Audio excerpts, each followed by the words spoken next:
Rainn Wilson!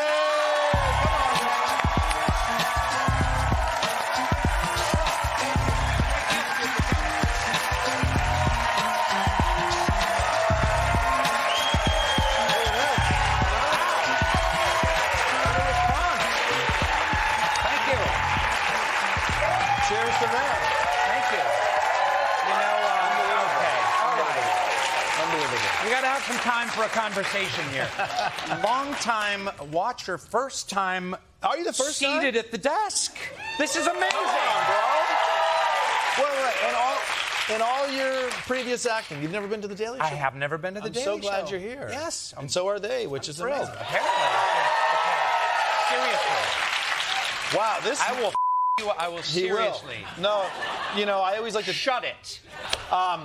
Thanks for this movie. Wow, really fun. Thanks. Really touching. Very funny.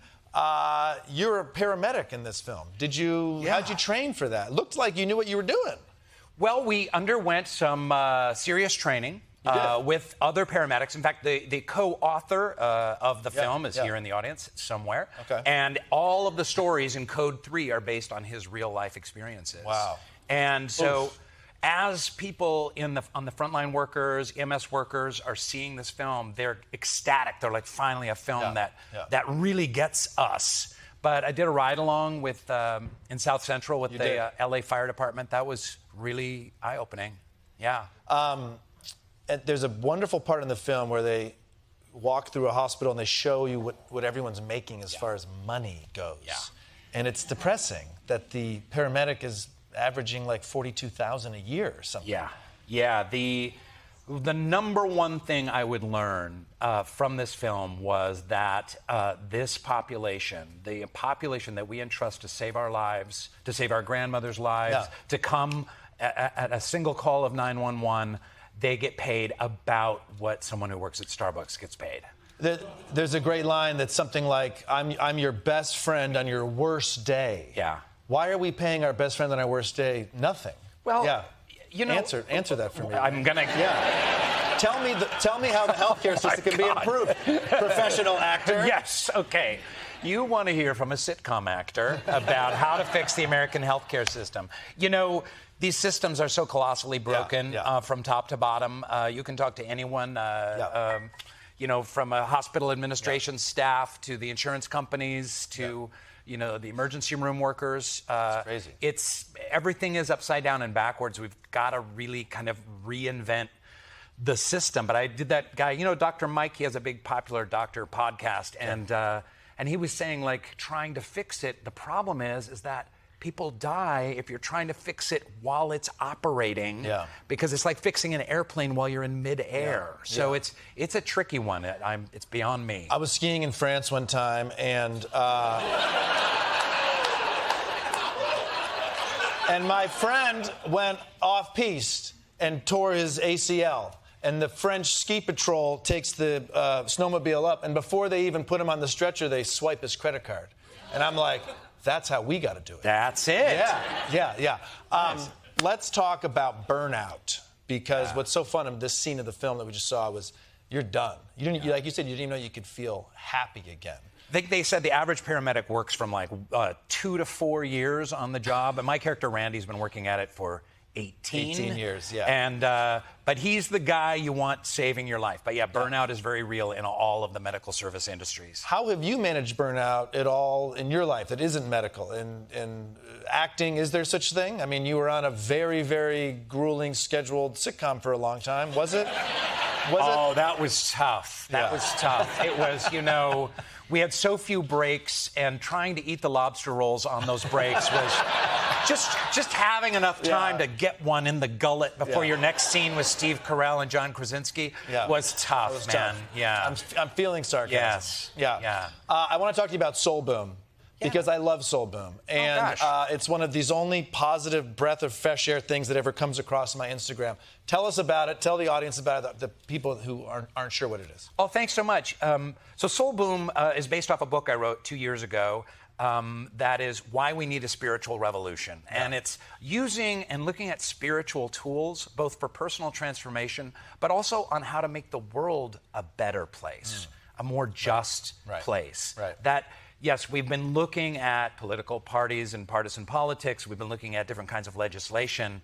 But perhaps there is in the reservoir of wisdom from the world's faith traditions and indigenous faith traditions, perhaps there's a kind of a wisdom that we can use to heal. And we're seeing that in the divisions that are happening right now. That perhaps if we simply turn to compassion and really harness it as an energy, we can affect some transformation. Are you...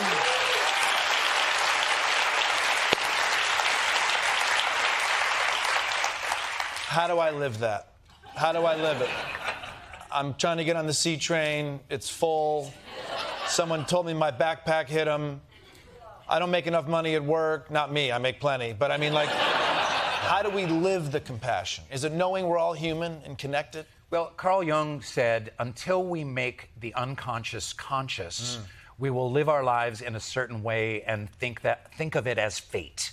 So it's taking the unconscious habits that we have throughout our life, getting on the C train, waking up in the morning, brushing our teeth, doom scrolling on our phones, and bringing more and more consciousness. I think a meditation practice is a great place to start for everyone, whether you're an atheist or a theist, to bring more kind of loving attention to being in the moment. That's one place to start. And then we have to look at it in terms of building at the grassroots, building community and connection. Social connection, it's so important. It feels like now, maybe just now, we're starting to realize this is an antibody for feeling isolated and depressed, but we almost need to prescribe social connection. I almost need someone to go, Michael, get off the couch. There's a world out there. Connect with people. Yeah, it's hard to do it. And think about how bad it is for our kids right now. They're growing up with these like microcomputers in their pockets that make you feel like you're connected. They certainly allow you to communicate, but communication is different than connection. Oh, yeah. So we, we have to foster that, and I think it's going to happen not online. I think it's going to happen IRL. That means I like that. In real life. And that's one thing. That's one thing that we've lost in what I say is we've thrown the spiritual baby out with the religious bathwater. Right. So we've chucked out religion, but we've lost a lot in the doing. Yeah. Where it's potlucks and community gatherings and, you know, bringing trays of food to people that are sick and checking in on each other. So we have to find new ways of coming together. Definitely. It's a tricky one because I hear church and I back off. A lot of people do. Yeah, a lot of people do. But soul, boom. Yeah. I'm in. Okay. Or connection. Yeah. Or community. Right. And we are losing that. So that's interesting that's something we should really be focusing on. Yeah. You know, you talk a lot about climate change. You talk a lot about the fires that you've had to endure and deal with living in Los Angeles. Yeah. But then you also are about compassion, and yet half this country doesn't necessarily even believe in climate change. Or I see some of what you post and the people that write back, they say really vile and mean things to you. You've been reading my comments? How do you soul boom an asshole is what I'm trying to say. Yeah. How do you navigate that? I just caught a glimpse of myself. I look pretty good. You look pretty good. I clean up nice. Clean up nice. Listen, there is about a little less than a third of the United States that doesn't believe in the science of climate change. Of course, science isn't something you believe in. Right. Science just is. Right.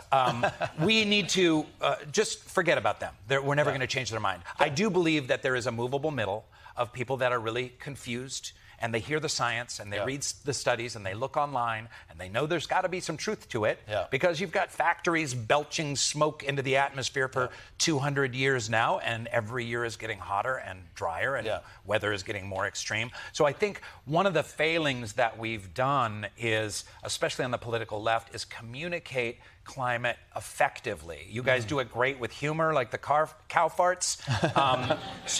And also, I think one area that can unite both political left and political right is, again, looking at a sacred or spiritual connection to nature, which we have really forgotten about. Yeah. We need to be in nature more. We need to train our children in nature more, educate them. Yeah. I mean, we're still teaching them like home ec and cursive, and we need to teach our children to cherish the land, to conserve the land is something that people maybe on the politically right political right can get behind. Yeah. And there are ways to bring people together around climate that we haven't fully explored. Nature is just such badass, huh? Badass. I was sitting on a deck this summer, and this bee was behind me doing its thing. And my first New York City reaction was, God, this bee is so loud. I was mad about that. I was mad at the bee. And then you really watch what's happening, and it's like, man, we're all connected with this shit, dude. Yeah. Come on, Rainn. Yeah. Are you, We're all in it. We're all in it. You're on mushrooms now, aren't you? Yeah. I love that you thought a bee was loud. You live in New York City with like garbage cans and people screaming and honking horns like, bzzz, Yeah. I guess shut up! Pollinate! I guess it's the noises we're used to. Yeah. You know what I mean? Yeah. That's the name of my new book, The Noises We're Used to. Oh. You were at the U.S. Open, tennis. Yeah. They showed you a lot. They love showing the celebs. You're sitting next to Anna Wintour. You're sitting with Hugh Jackman. Yep. John Bon Jovi. Tell me about the tennis, huh? You know, I love tennis. I've taken it up as a kind of a middle-aged sport. I play a lot. I do USTA matches and stuff like that. I lumber around the court. And you know what? I'm better than I look like I would be. Yeah. So that's all you want. Yeah. It's a great sport. I read your incredible autobiography about your tennis. Thank you. And That's what this was about. His story was great. But yeah, I think it's an amazing sport, and that's another. You know, we talked about climate change communication. Yeah. We need to communicate tennis better because people need to get into tennis way more. We're losing the audience for it. It's such an amazing. It's an amazing sport. The average age of like a tennis viewer is like 68 years old. No offense. I completely agree. People ask me, do I play pickleball? And I say, no, I have a good relationship with my parents. Last question. Thank you for being here. But look, a lot of people know you as Dwight. They must. I know that Dwight. They yell. Is this a positive? Is this a negative? Are you ready to move on from Dwight? Talk to me a little bit about that. You know, it is a challenge. You know, having played one of the most iconic characters on television history. That's nice. No. It's a challenge, but I am so grateful. Yeah. I mean, the doors that have opened because I've played Dwight. I got to write a book. I get to go to the U.S. Open. I get to play other roles like the lead role here in Code 3, opening tomorrow, September 12th, in theaters near you. Rainn Wilson, everybody. Code 3 will be at theaters.